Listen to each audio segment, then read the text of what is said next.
Ladies and gentlemen, welcome back to the Real ResQ podcast, powered by Vertical Helicast. Quick shout out to the sponsors of this episode. The first one's going to be Collins Aerospace, driving breakthrough solutions for today and the next generation. Switlick, manufacturing the highest quality safety survival products for aviation, marine, and military markets.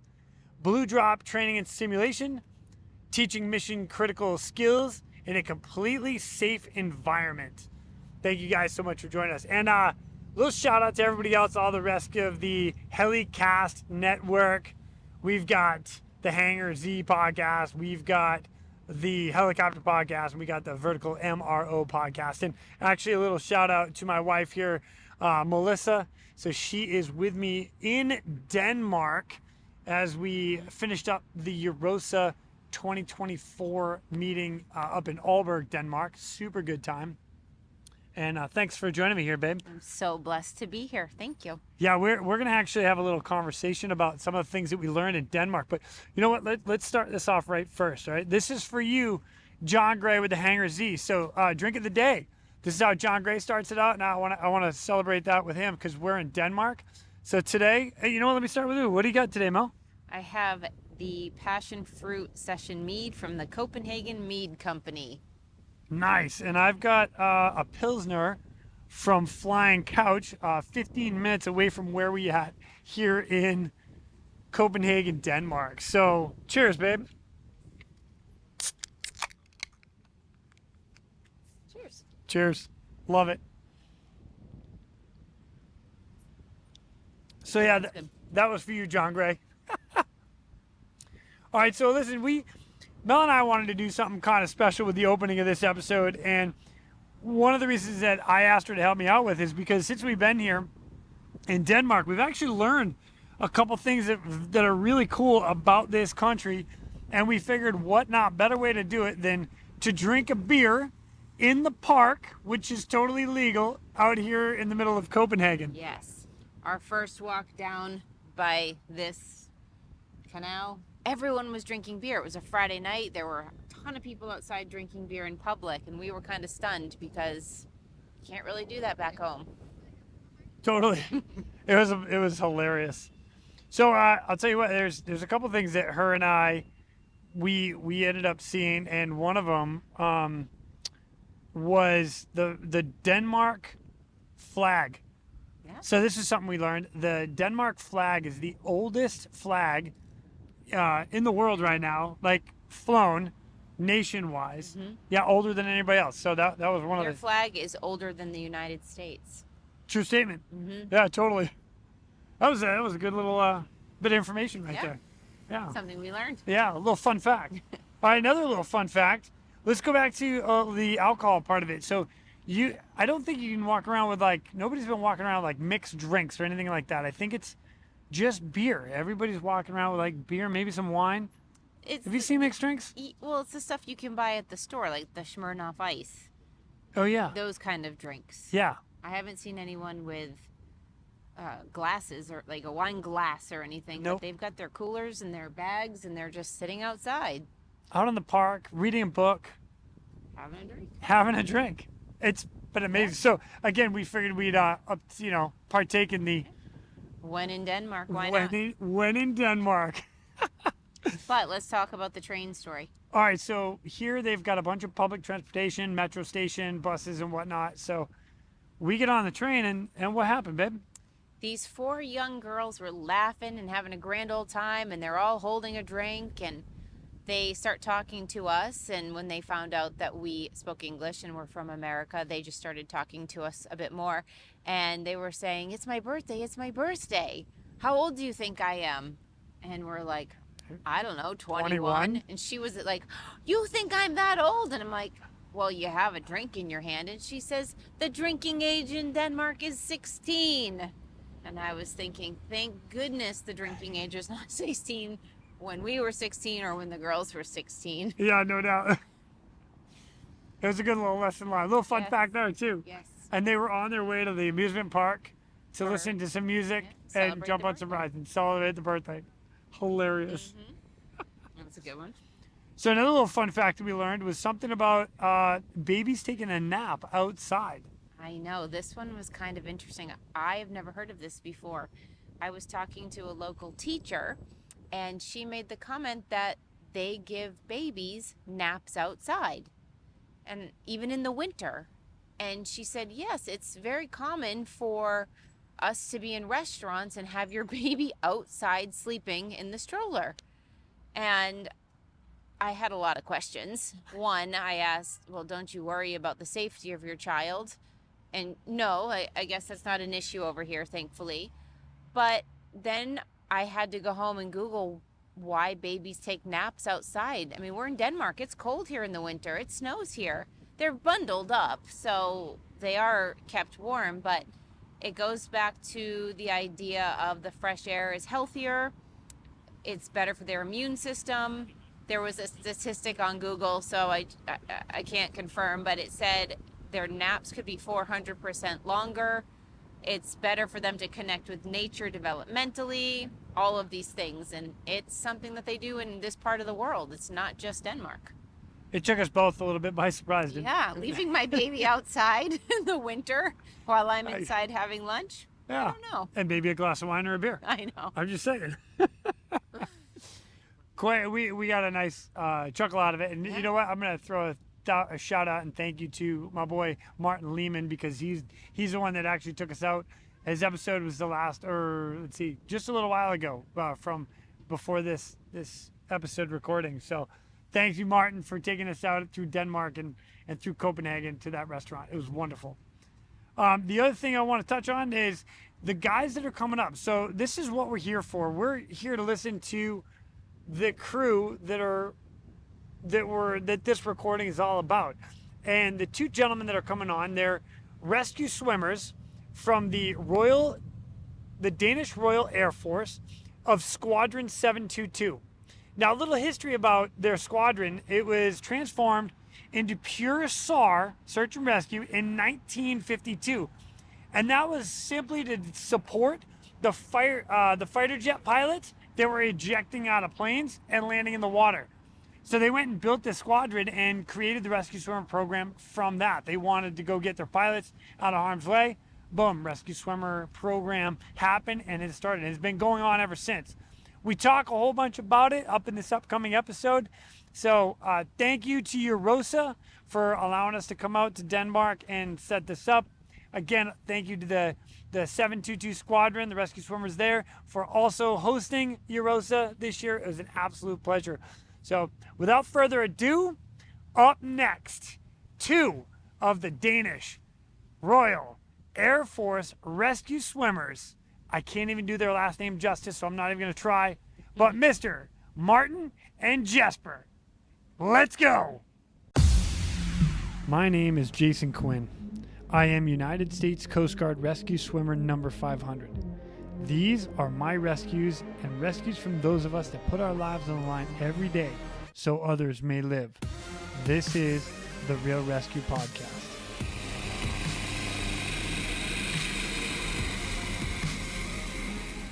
Ladies and gentlemen, welcome back to the Real ResQ Podcast. I am beyond excited to be here with these guys. We are in Denmark, hanging out with the Danish Royal Air Force. Did I get that right? Yeah. Okay, good. Yeah, okay, just checking. We're literally sitting in your hangar right now in front of your aircraft, and we're going to learn a bunch of stuff about you guys. And I'm super pumped because this is on the back end of EURORSA 2024, which you guys hosted so well. My gosh, we had a blast. Yeah. Yeah.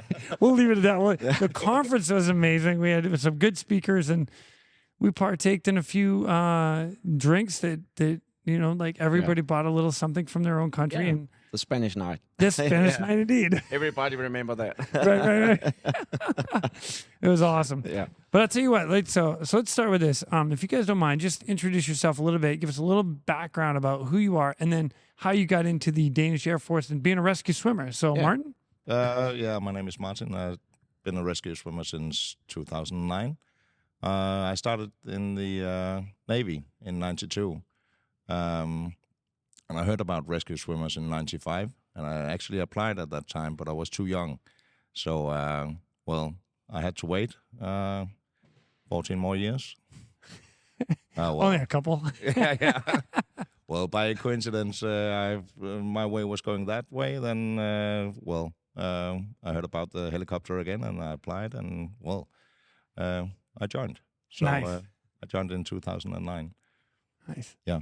And then, so actually, you and I were talking earlier. You actually went a little bit backwards. So you end up doing Navy, and then going to an RCC. So that's the Coordination Center, Yeah, Rescue the Rescue Coordination Yeah. Center, sending out the helicopters. Yeah. And usually, when I should retire from the helicopter, that's an opening to go to the RCC. So, I did it backwards. RCC, then opening into the helicopter. I'm going to be a exactly. rescue Yeah, swimmer. yeah. Let's go. I'm going to retire from the helicopter instead then. That's awesome. Yeah. I love it. I love it. Hopefully. Yeah, right on. Right Yeah. on. Now, you're from Denmark. What part of Denmark are you from? I'm from Zealand, and our capital, Copenhagen. Oh, I live okay. in Copenhagen. So, yeah. Excellent. Yeah. Right on. Well, thanks, man. Appreciate it. All right, Jesper. Yeah, that's me. That's I got this one right. This You're one right right. about that. I'm looking at both of you guys. I'm messing you up already. All right. No Jesper. worries. We only have 3 days to talk with each other, so that's no worries. And lack of sleep. That's what we'll call it. Yeah, That's sure. affecting us right now. We all are affected about that now. Yeah. So where are you from, Jesper? Yeah, but I'm from also from Zealand, the capital of Copenhagen. I've been in the Air Force since year 2000. I'm an educated flight mechanic, and in 2004 I went for the rescue swimmer stuff. So actually that have been many good years as a rescue swimmer. Right now I'm hoist operator, but I've been rescue swimmer for 14 years. Wow, nice. Yeah. Now, you know what? That's another good question because you guys are rescue swimmers as well as hoist operators. Both of you guys are. No, not me. Oh, you're not a hoist operator? No, I'm Okay. a mission system operator. So I'll be the backup rescue swimmer. I got the same courses. So I got the rescue swimmer course, but my primary job is being a mission system operator. And then I'll leave my console and go back and support the rescue swimmers. So, Oh, nice. so we Okay. have 2 rescue swimmers on board. Oh, you guys always carry 2 rescue swimmers. Yeah. Well, you have a beast of an aircraft right here. I mean, the 101. Look at this thing. This thing is ginormous. Like, I can actually stand up and walk around. I still have to tip my head a little bit. Yeah, I think both you guys do too. Like just a little bit, right? Everybody else, like everybody from Ireland, they can all stand up, no problem. You know? There could be 10 Irish guys in there. Yeah, totally. Without no problem. No, this is an amazing aircraft. But so you're a hoist operator. Yeah, now I'm a hoist operator. Yeah, I have been there for several years now. Oh, nice. Yeah. Oh, wow. So, That's great. So you were a rescue swimmer first, and then came it's into because then you have, as a hoist operator, you have the experience, and you know what you're putting the rescue swimmer into, and know how to cut off if there's any problems or anything about it. So, yeah, it's a different kind of work. Yeah. You are from rescue swimmer to hoist operator, you are growing up. Yeah. That's kind of funny. You know what? I think I did the similar path to you as I was a rescue swimmer first and then went into hoist operator. And yeah, I still do both, but Yeah. It's fun. But it's not, we don't do that in Denmark. You're not both rescue swimmer and hoist operator on the Merlin. You don't do that. Oh. Yeah. Okay. So right now you're just a hoist operator. I'm just a hoist operator. Well, you're not just a hoist operator. Let's clarify that. All right. Mechanic, hoist operator. Yeah. But I also, if it means something, I also sign for the helicopter and have the responsibility of the technique and stuff, the engines and everything. So. Oh, wow. Yeah. Okay. So you're like an important guy. Yeah, exactly. Yeah. Are you more important than Martin? Always. I'm making the food when we're on duty. So Oh, okay. Well, you know what? Man. He's the cook. Dude. the chef. Yeah. The chef. Oh my gosh, this is great. Well, I'll tell you what, guys. I want to learn a little bit more about you guys. But first, before I do that, I'd love to hear one rescue that stands out to you guys. I know you've been sitting here in the car all the way over. You're like, I don't even know. But we did talk about your first one, which was kind of amusing as well. So if you want to touch on that one, but. Oh, there, Jesper. Let's go with you because I know you got one in I mind. have many missions, and the one I remember most, I think, it was with 2 Olympic girls training for the Olympics for a couple of years ago, and we got a call. It was in November, I think, in the afternoon, still a little daylight. And we got the call, and it's 2 sailors missing, and they were out training for the Olympics. And our first thought was, okay, easy peasy, we will find them in about 10 minutes or something. And we went out for them. We flew about 10 minutes or something, and then we came to the area, but we couldn't find them. And then the time just went off. And we flew about 1.5 hours without no results. And then at some point, our doctor saw something with a hoodie just came out, and it was near what you call a colored hoodie. Yeah. So you can see the color just shining up in the black. Oh, the reflective as well? Yeah, like the light? Yeah, okay, yeah. okay. And we turned around, and it was the two sailing girls laying in the water, and we could see one of them was dead, and the other one was just hanging on to life. So we went around, picked them up one by one, and started to do the life-saving help that you do, CPR and stuff. Yeah. Went to the hospital, and actually the dead girl, she has been dead for 30 minutes or something ish. But she came back to life, and she are living today. And the other one was in deep shock and was almost all passing out. But she's also living today. So that was a good mission. Bro. Yeah. 2 Olympians. Yeah, that's out. exactly. And the funny, it was not funny, but the thing is, they were wearing black suits and everything, and not colorful suits or something. And why are you having black suits on? Because we can't see you in the water. So that changed that thing after the incident with the 2 girls. They changed it from black to some colors and stuff. Wow. But that it's one of the missions I remember most. Not because I have, like I said, a lot of missions.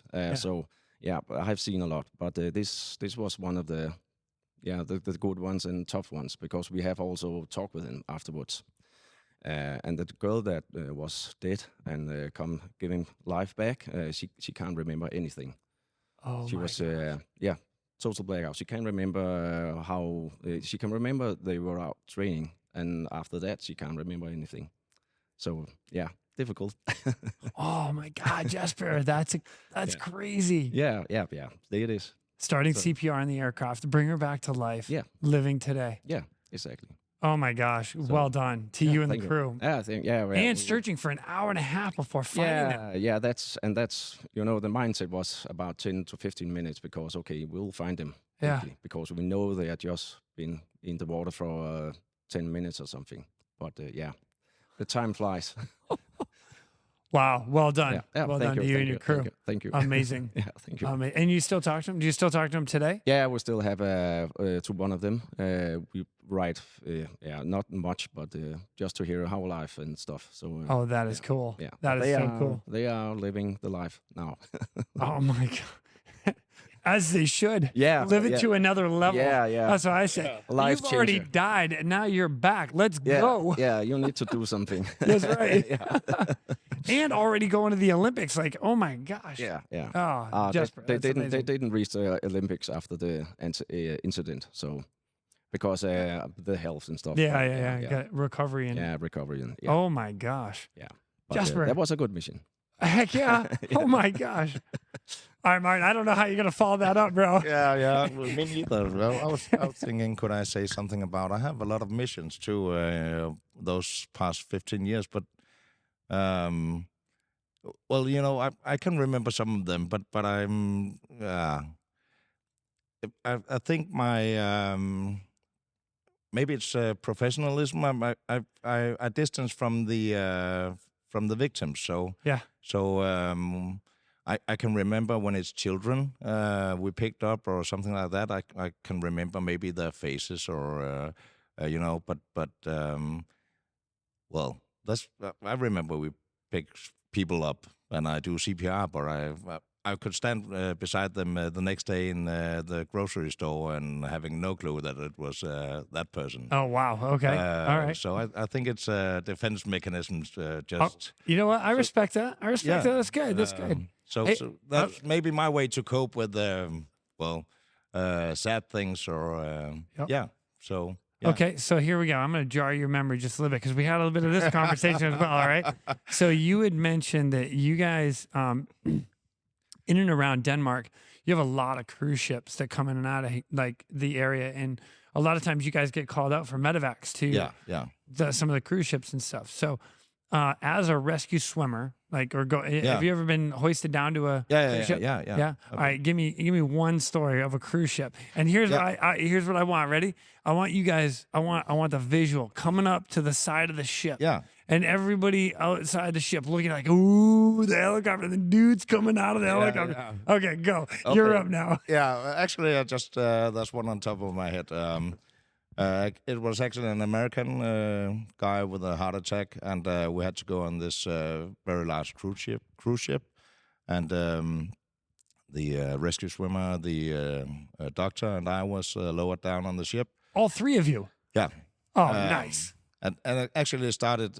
We couldn't land on the ship eventually, so there were a lot of crew members. I think 20 crew members in it looked like a hospital bed. It was a very big ship, and they were running out where we should do the winch operation or the hoist operation, and they were running out with the bed, and we came in and we just blasted everything. So they went back again, and we were hoisted down, and we came to see the patient, the doctor. Okay, we had to immobilize him, get him into the stretcher, and so we have this mattress that we can suck the air out, so we will stabilize. Yeah. It's one of the beads in it. And stuff, exactly. Yeah, and exactly. it forms around the victim and patient. A lot of us. So I believe you call it a vac mat. Okay. Yeah.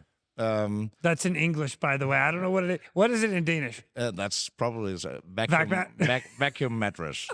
Okay, that's good. All directly translated. So perfect. Yeah, but the rescue swimmer, there was all these crew members, and they wanted to help. So we had to suck the air out of that vac mat. And Tom, our rescue swimmer, he stood up and said, "Okay, I need the strongest guy." And they were all very keen on helping. And you could see that one of the crew members, he was the strongest guy. And everyone knew. So I said, okay, that's me. And the other said, okay. Oh, your little puffed out chest, dude. It is me. That's him. So Tom gave him the vacuum thing and said, okay, you need to pump this. So he was standing in front of all the others doing the manual labor, and the others were because he thought he was doing something cool. So he just had to suck the air out of that. So yeah, I remember that because of that story. But we've been on a lot of cruise ships. Yeah, that's it's one of the busiest straits that's in Denmark. People going into the Baltic. And maybe because of piracy, other places in the world, or we've got a lot of cruise ships up here now. So that's a lot of cruise ships here. So probably because of the buffet, it's always some kind of heart attack. Oh, that's funny. Hey, nice job, man. That's super fun. I love that. Well, thank you guys. I appreciate you guys sharing those little stories. We're gonna come back because one of these days I'd love to have you guys on and hear your whole career, and if you can remember any, Martin, I'm just going to throw that out there. Let's go. All right. But what I want to touch on a little bit more is, like, we're sitting, like I said, in front of your helicopter in this beautiful hangar. It's kind of old and new at the same time. We've got like wooden truss that are all up, holding the roof up. And then you've got all the steel and beautiful new hangar doors. How old is this hangar that we're sitting in? Do you guys know? Yeah, it's I think maybe 70 years old or something. So it's an old structure. Yeah. Yeah. That's pretty cool, the fact you guys still use it. And, yeah. Because the U.S., they're like, oh, man, that's 10 years old. We need a new one. Yeah. Hey, I'm just kidding. It's not that bad. Sorry, America. Well, we are trying to get the most out of things. So yeah. And if it works, it works. So we are happy about it because there is some history about it, hangars and stuff up here. So, yeah. It's beautiful. Yeah. Yeah, I dig it. I'm so happy the fact we're here recording this right now, like in the hangar in front of your helicopter. I'm still blown away the fact you guys actually said yes. So I'm excited. We're going to divert real quick to thank our sponsors. Collins Aerospace Goodrich. Whether your mission is saving lives or servicing high-value assets, Collins Aerospace's Goodrich hoists stay ready to assist. Features such as single-point payout reduce the potential for hoist-induced load swings, enhancing overall safety. Blue Drop Training and Simulation. Blue Drop Training and Simulation for equipping your team with essential training solutions, including highly interactive courseware and advanced VR/MR simulation training tools. Explore more of Blue Drop's training solutions at bluedropts.com.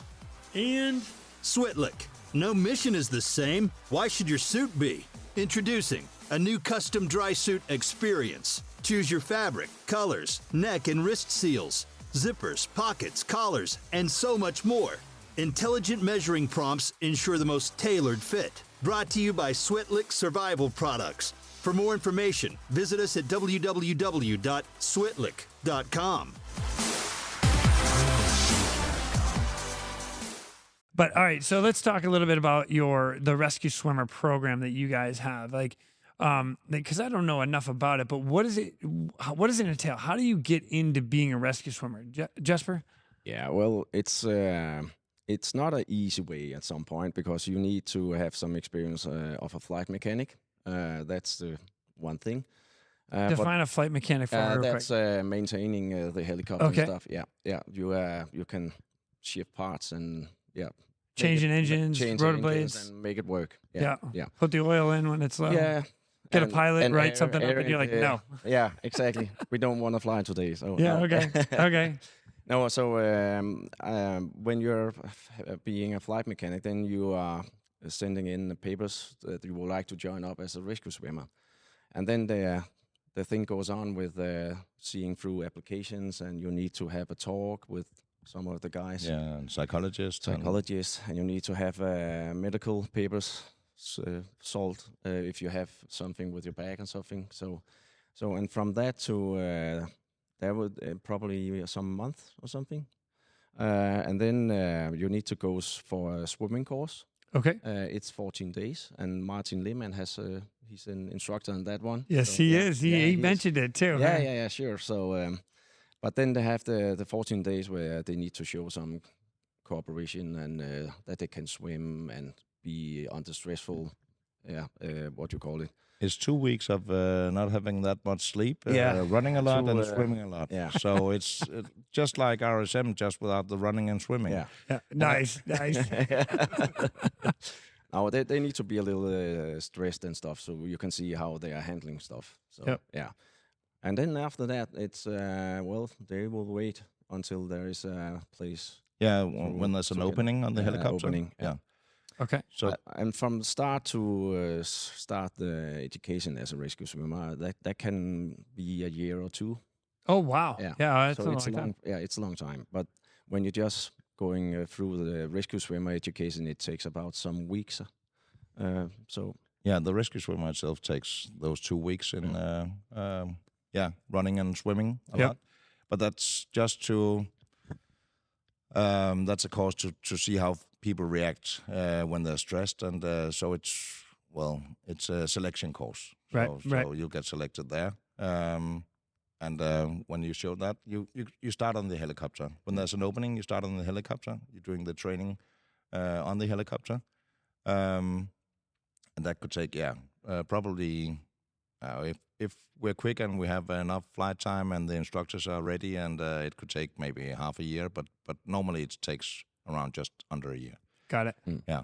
And all the training that you guys do. So after you get through your 2 weeks of training in the pool and stuff, now it's literally flying, and now you're doing hoist operations. So lowering guys.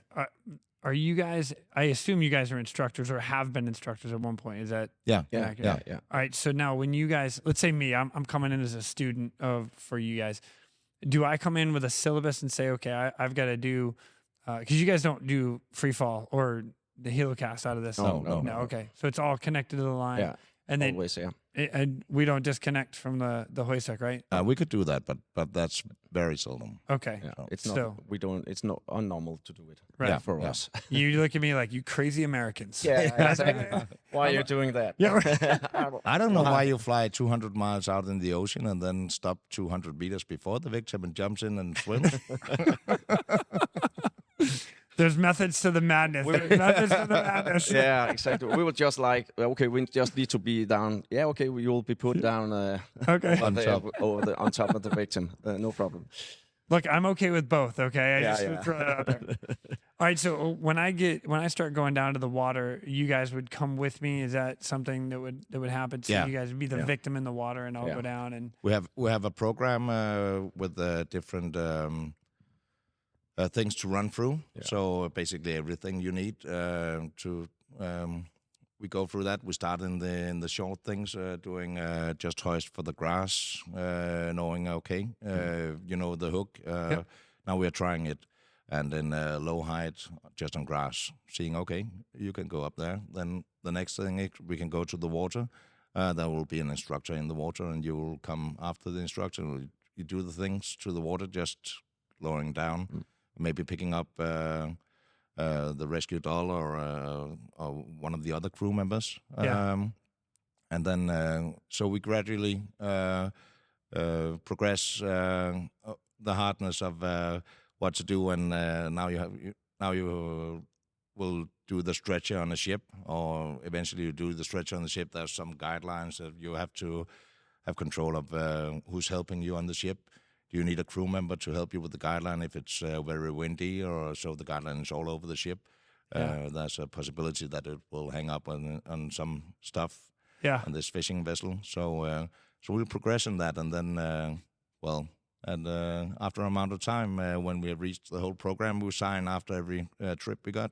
Yeah. So and write a debrief for the student, and then the next instructor can just take all the debriefs and say, okay, you've gone through this, and you reached this in your program, and then they continue, and then it ends up with the final check. Oh, nice. Okay. And the final check, there's a bit of both, or everything. So So there's some picking up from water, there's some hoisting to ships, there's some stretcher thing, there's some stocked hoist, whatever. Yeah. Yeah. So, that's cool. So yeah, Yeah, around a year, Right on. and you reach that. All right. And so like as I'm going to the grass, I'm being hoisted to the grass, I'm being hoisted and then to the water and stuff. At what point you guys actually do it? If I remember correctly from Lehman, he mentioned that he was a trainee, but still flying operationally. So Yeah. you how does that work? Because I think that's beautiful. I didn't actually have that in the Coast Guard. What I did is I went through my qualification process, and then at the end of my qualification process, it was like, okay, go. You're up, stand duty. You're the man right now. So I love the fact that you have a mentor even throughout the program. So how does that work? How long does that There's take? a reason for that. Actually, there's two reasons. One is money and flight hours. So if we had all the flight hours in the world, we could have a helicopter, we could have a crew, we could do all these things nice and quiet. And then actually we did that in the start. So everyone was from the main base in Karup, getting when we got the EH-101, we had all the crews going into the EH-101. They were together, and the pilots, the system operator, the winchman, the rescue swimmer. Yeah. So we were in one team together, and we flew out and did all the things with instructors on board. But as time went on, and everyone was through that, and now we only got maybe a rescue swimmer coming to. It cost a lot of money to set that up. So setting a whole crew up in Karup and flight hours for one man, that's too expensive. Right. So we take him on duty, and that's both good and bad. Right. Because we need to have this program, and we need to do all our stuff in the right timeline. But when you're on duty and you have planned this amazing trip for the student, and you're going to the helicopter, everyone, okay, we're ready, and we have to do this and this and this, and the alarm goes, and you're okay. It's on-the-job training right now. Let's exactly. go. Yeah, maybe we'll do that tomorrow then. So we go out and do. But the good thing is that the student sees, okay, this is how it works. So he will be on the trip for the or the alarm, the mission. Yep. So and he can always help with something. Yeah. So he will be there. See, okay, this is how it's done. When I'm done, this is what I'm supposed to do. So he'll get on the job training, and that's a good idea. But Yeah, I really like that. yeah, and he knows what does it feel like to be 3 days with all the other guys. We're like a little family when we're in there. So and he will gradually turn into that. And so he will feel how it is. So he's not just coming from some school and just into the building. Okay, this is you're on duty now. Yeah. He knows when he's actually done. Yeah. He has tried it before, so Oh, that's cool. he knows the dynamic in the building. Also to get the feeling of flying and stuff, to get that in your body, because it's not normal to fly all the time. So you need to feel that also. Yeah, the vibration of like the 4 hours. vibration. Yeah, exactly. Exactly. But it's a good way that we train the new guys to do it like this. Yeah, that's pretty cool. I really, like I said, I really like that. That was not my personal experience. And I've had that like the other way, where I've had guys come on and a bit of on the job training and learning as you go now. But I love it. I think it's great. Are you guys all medically trained as well? The rescue swimmer is. They are going through some courses. Okay. Yeah, but Martin, as a backup rescue swimmer, you only have. I only do CPR. So CPR, I got a little, I could put a bandage on and do That's, CPR. that's perfect. Yeah, hold this. Put your thumb right here and stop the bleeding. Okay. You're like, oh, no. Exactly. So. After Martin, we need the cleaning. Yeah. Oh, that's hilarious. What the heck? Why do I have to clean it? Yeah. That's your job right now. It's always me. That's when you turn around and be like, hey, I'm cooking lunch, dude. Yeah. I don't know. Do you want to eat or do you want to... Oh, my gosh, that's funny. So CPR training, got it. What is your level of medical training? Mine is 0 right now, because I haven't got the, what you call it, the yearly. Oh, like a refresh. Yeah, refresh. Yeah. Okay. I don't have that anymore. Okay. But of course I have the experience from old time. But now it's the, what do you call it, the PHTLS. It's and also the medic. Junior medic. Education they are going through, and it's different kinds of treatments. Okay. And stuff they will learn about. Okay. Getting to a patient. Yeah. All right. Now, and when you say junior medic, I'll dive it a little deeper and say, can they give medication? Yeah. Okay. They can. And now the intubation, I know you guys fly with a full-on doctor. Sometimes a anesthesiology, like or anesthesiology? Okay. Yeah. So you've got quite a few people in the back of the aircraft, but exactly. Like, so the medic, junior medic, they're able to support whatever the doc needs. They are able also to help with intubate and stuff. Oh, okay. So they've got some decent training. They have some different kinds of. But they will not intubate, but they will help the doctor. Yeah, they will help the doctor. Yeah. Okay. So that's right. So you guys are like a full-on air hospital flying around over in Denmark. Yeah, we can treat everything. Oh my gosh, that's amazing. We have all the gear. Oh, that's fantastic.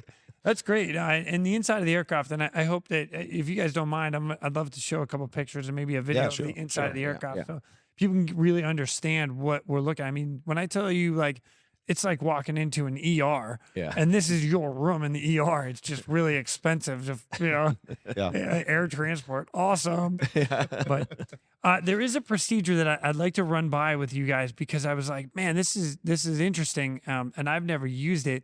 But you guys have I'm going to call it a litter, but it's a straight board with a bunch of rope tied around it. Oh, yeah. The hypothermia stretcher. Okay, hypothermia stretcher. Yeah. So, I'm going to put a picture up online so everybody can kind of see what we're looking at and talking about. But please run me through this procedure, because this is so steel oval with a bunch of rope tied up and zip tied together with 4 pieces of webbing that come up to 2 clips, and then you just drop the hoist deck right into that. Yeah. Okay. This is some doctors that had been doing some research. So when we were coming out to people in cold water, they were lying there waving for us. Yeah. And we came down and took them in the normal sling. And when we hoisted them up out of the water, the pressure around the body stops. So all the when you're hypothermia, All the warm blood in the chest is going near the heart. So Yep. you start to cramp. The blood is going back to the heart. So Yep. so the heart is not that powerful when you're lying there. So when you get out of the water, the blood will go to your legs, and because of the heart is not Yep. fully operational. Well, cardiac arrest. Yeah. exactly. So CPR. That's your job. Okay. Yeah, got it. CPR. now I'm on. Yeah, you're on. Let's go. Morgan. Yeah. So of course that's not the best way. People are, I'm getting saved now. So and then they're dead. And well, that's a known thing. So we just do CPR and then hopefully they live again. But to Stretcher. Hypothermic stretcher. but to prevent that, Yeah. we have the hypothermia stretcher because when we come down, they could be standing in the water, and because of it's that simple, we just put it around them, hook it on, and then we lay them down in the water, so the heart is now not that hard working because they're lying down, Okay. and then we hoist them We'll raise in them the up, yeah, stretcher. yeah. So Well, okay. it's a fairly quick way to get them into a stretcher, yeah. But there, and here again, I'm gonna kind of pick on you guys a little bit because there's no straps to like hold No, anybody in. You Yeah, just, there actually is one. We never oh, use there's that. one. we Oh, never we, use but it. we never use The it. weight, Okay. yeah, but the weight of the patient, Yeah. it's enough to get hanging in the stretcher. Yeah. Yeah, it'll be lying in the stretcher. That's So enough. you're laying on like this rope bed. Yeah, And but you kind of sink down into it. yeah. A little. We train on ourselves. The rescue swimmer and I. We will pick each other up on that. So you lay quite comfortably in that stretcher. So, Totally safe. Totally. yeah. Totally safe. Yeah. No one's ever fallen out. Nope. Nope. You know what? If nobody's falling out, if it works, don't fix it. exactly. Let's go. That's one problem with the stretcher. It needs 15 knots through the blades. Oh yeah. So yeah. you okay. have to have 15 knots in the nose of the helicopter. Otherwise, it will spin. Yes. So So after pickup, we need to get moving If forward. it's calm winds, we have to move forward 15 knots. Otherwise, we will. And we tried that. So Nice. you're quite confused when you're doing pirouettes all the way. Yeah, up. yeah. I understand. Like you a little spin. If you go forward 15 knots, money. Yeah. You will be like surfing. Yeah. Yeah, Surfing on the exactly. stretcher, so yeah. All right. So another question with that is when you so you slide the hypothermic stretcher underneath the victim. Yeah. You get them out of the water. Are you riding up with them as Yeah. like a double up? There will you- always be. okay. Yeah. They're in front of you. Oh, no wonder you're not. So you're just holding them into place. You're not going anywhere. No. I mean, between the two of you, like you just manhandle. I said, "What? You don't you move right there?" Yeah.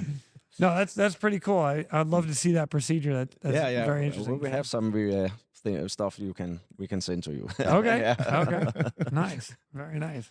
Well, I want to highlight you guys. So if there's anything else you guys want to talk about that really about your program and about what you guys do, I'm all in. I'm not even sure what to ask you right now because you guys, it's such a unique and wonderful thing that you guys do and how you do it. I mean, I'm all in. So what else you got? Yeah, but actually, we always look at the procedures and the gear and stuff. So we are happy about everything, but we also need to get some new stuff and develop all the time. Not that because we need to develop, just because, okay, could we do it better or something? So Yeah. So with the RSM meetings and stuff and the partners coming, we have a chance to look at some new products or something that might work. Yeah.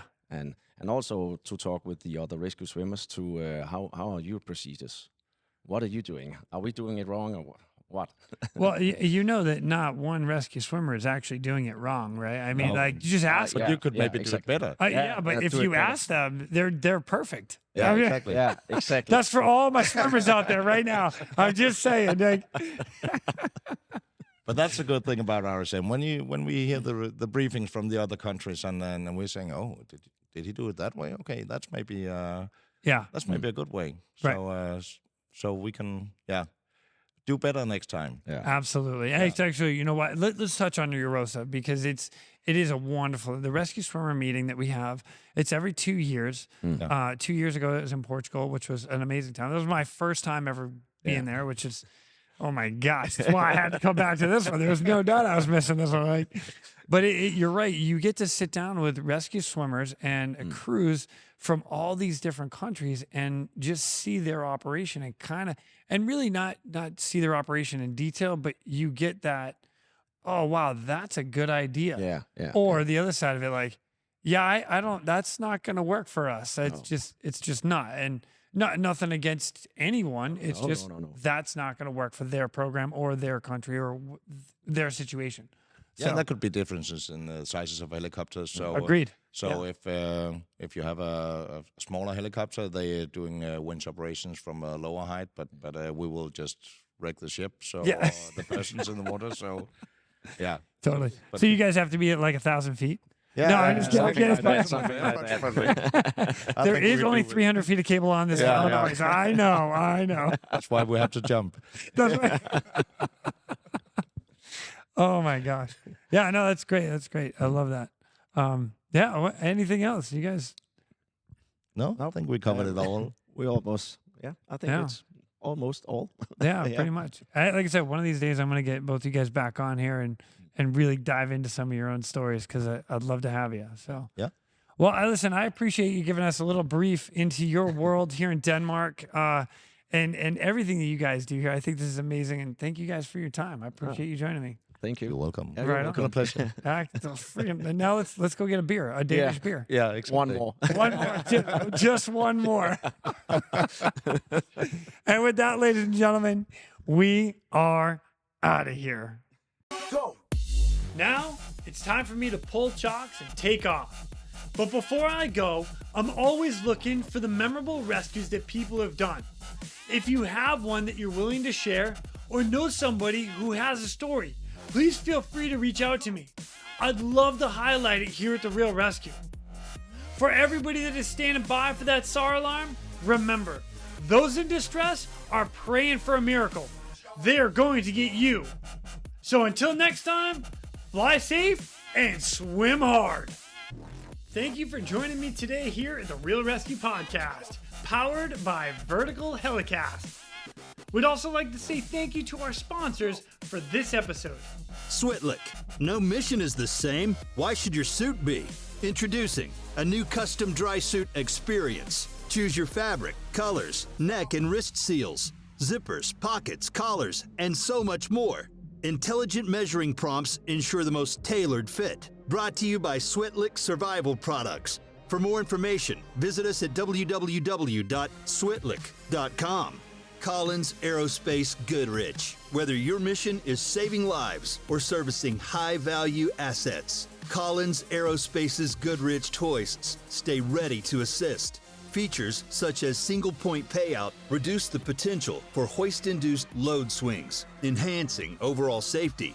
And Blue Drop Training and Simulation. Blue Drop Training and Simulation for equipping your team with essential training solutions, including highly interactive courseware and advanced VR/MR simulation training tools. Explore more of Blue Drop's training solutions at bluedropts.com. okay, we get an opportunity to sit in the Danish Air Force, Royal Air Force hangar, and while we're here, like on the wall, Martin had mentioned in his podcast, Lehman, about all the memorabilia that they save from their rescues. And this is the stuff that's on the wall of the rescues that these guys have done here. And one of the cool things, listen, I'll keep going all the way over here. All that is just memorabilia from a rescue that these guys have done. Additionally, if you get in close, They actually have the rescue, the coordinates, and the crew that are on the rescue. Super cool. So it's a way for everybody to reflect of what they did and how they did it when they did it. And then another thing, which is I really like about this is, and this was for me, when I came in here, I started asking, I'm like, well, what about this one? Because these guys are like, oh yeah, my name's on this, my name's on that. I'm like, well, what happened? And all of a sudden you're into a story and you hear the entire rescue of what they did and how they were doing it to get it. And I think that's my favorite, the little, you know, there's a story behind that one. Anyway, super cool. I'm glad I was able to come here and check this out with these guys. So wanted to share it.